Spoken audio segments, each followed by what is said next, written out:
October 7, 2023 shook the whole world. We all saw Hamas entering into Israel's territory and starting a war. At this moment, Israelis and Palestinians are fighting through sea, land, and air. The war is going on in the land of Gaza Strip. It has shocked the whole world, and people are eager to know the real reason for the Israel and Palestine war. For decades, the media and leaders have deceived us by telling us the wrong reasons for this war. They make the reasons complicated by adding terrorism and religious feuds to the conflict.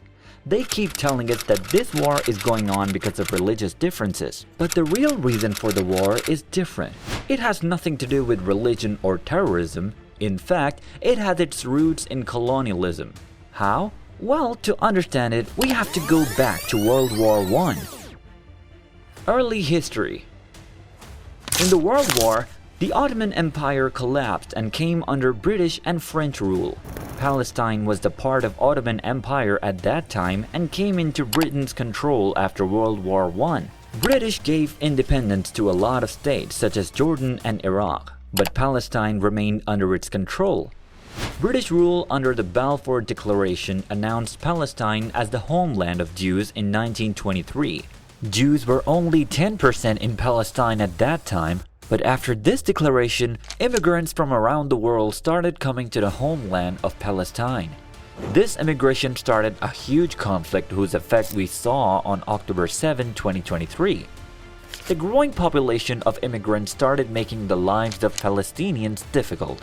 This situation escalated in 1930 when the population of Jews became overwhelmed in this country. It was the Nazi era, so Jews were fleeing from Europe to Palestine to escape Hitler. This increased the conflicts on the land, which caused the British government to become weak in Palestine. In 1947, the UN proposed a plan of partition for Palestine's land to resolve the immigration conflict. It decided to make Palestine two independent states of Jews and Arabs. Jerusalem was given the role of an international zone. But the cruel colonization again stepped here. According to the partition plan, Jews will have 56.5% of the land while they only consisted of 1/3 of the population. Arabs rejected this plan. 1948 Arab-Israeli War. The rejection caused tension among Arabs and Jews. And the British became hopeless because of this situation, so in 1948, the British stepped back from Palestine, and from here, the bloody chapter of Israel and Palestine started. Jews declared Israel as independent state. They took the land which the UN plan gave them. It made Arabs furious and resulted in the Arab-Israeli War. In this war, 5 Arab nations stepped in and were fighting with Israel. These independent nations were Jordan, Egypt, Lebanon, Iraq, and Syria. The war ended with Israel getting a large amount of Palestine's land. It also led to a ceasefire agreement among Arab nations, so they also occupied the parts of Palestine. West Jerusalem was occupied by Israel. East Jerusalem and the West Bank went to Jordan, and Egypt occupied the Gaza Strip. This led to 750,000 Palestinians becoming homeless. Thousands of these Palestinians took refuge in the Gaza Strip, which tripled that land's population. Egypt's rule in 1950s to 1960s. During the 50s and 60s, these Palestinians were under Egyptian rule in Gaza. They were allowed to study and work in Egypt, but they also continued to have small disputes with Israel. The armed Palestinians Fedayeen kept on having small fights with Israel on and off throughout these years. This army was guerrilla groups of Palestinians who were in Jordan, Syria, and Lebanon. Six-Day War in 1967. These small disputes kept on going until 1967. Then, a 6-day war broke out from June 5 to June 10. It was between Syria, Jordan, Egypt, and Israel. This war continued for 6 days, which led to the victory of Israel. In this war, the Gaza Strip, Old City of Jerusalem, West Bank, Golan Heights, and the Sinai Peninsula came under the control of Israel. This war started a new phase of the conflict between Palestine and Israel. Because thousands of Palestinians became refugees in this war, and millions of them came under Israeli control. Hamas formed in 1987. The small conflicts continued to happen until 1967 when a large event took place. That incident was an accident that led to the deaths of Palestinian immigrants in the land of Israel. An Israeli military truck collided with the vehicle of a Palestinian worker. This incident happened in the 𝗟𝗘𝗧'𝗦 refugee camp that killed 4 Palestinians. This resulted in protests and strikes that caused the deaths of hundreds of Palestinians and Israelis. This incident led Egypt to form an organization, Hamas, the same organization that attacked Israel the past weekend. Its power was based in Gaza. The formation of this organization was the beginning of Palestine's first intifada, Oslo Accord in 1993. Hamas and Israel kept on having small disputes and accidents. So in 1993, the Palestinian Liberal Organization, also known as PLO, and Israel decided to have a peace arrangement. The US government was fed up with the conflicts and bloodshed in Gaza, so asked both of them to have a peace contract. This contract is known as the Oslo Accord, and it officially marked the end of the First Palestine Intifada. According to that contract, the West Bank area was divided into 4 parts.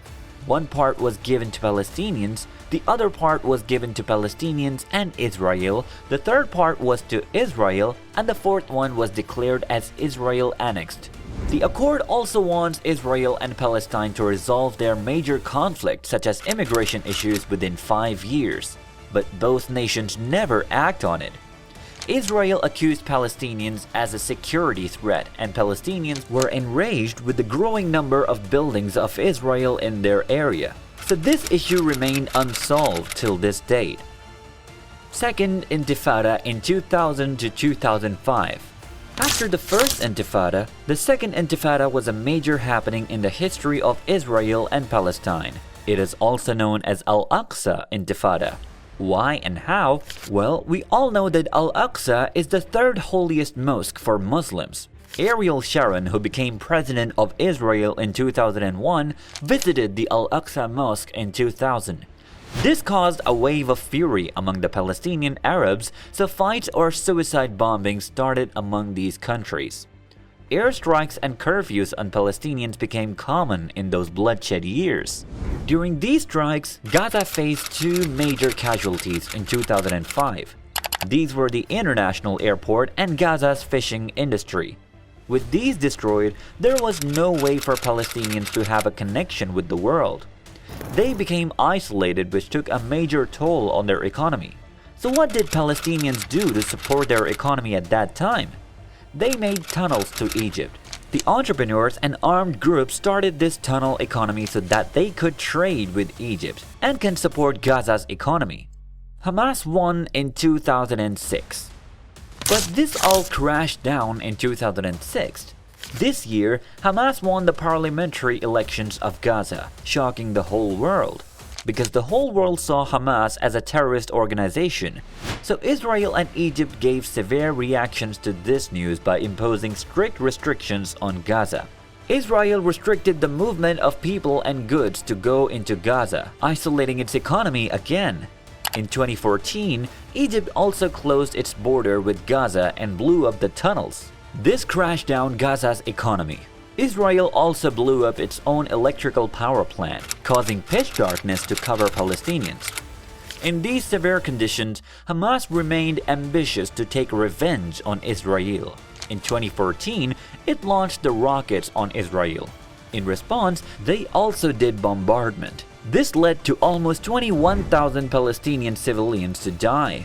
Israel's only 75 people were killed, who were mostly soldiers. The 2023 conflict. This situation is still going on in 2023. Small conflicts and fights keep going on between these two countries, which almost always result in Israel's victory. Before October 7 of this year, Israel had the belief that it had the upper hand on Hamas. It had a lot of faith in its technology and soldiers. But its belief crumbled when some Hamas soldiers entered Israel, killing hundreds of people and kidnapping a lot of them. Also, they launched 5,000 rockets into Israel's territory, targeting their army and police units.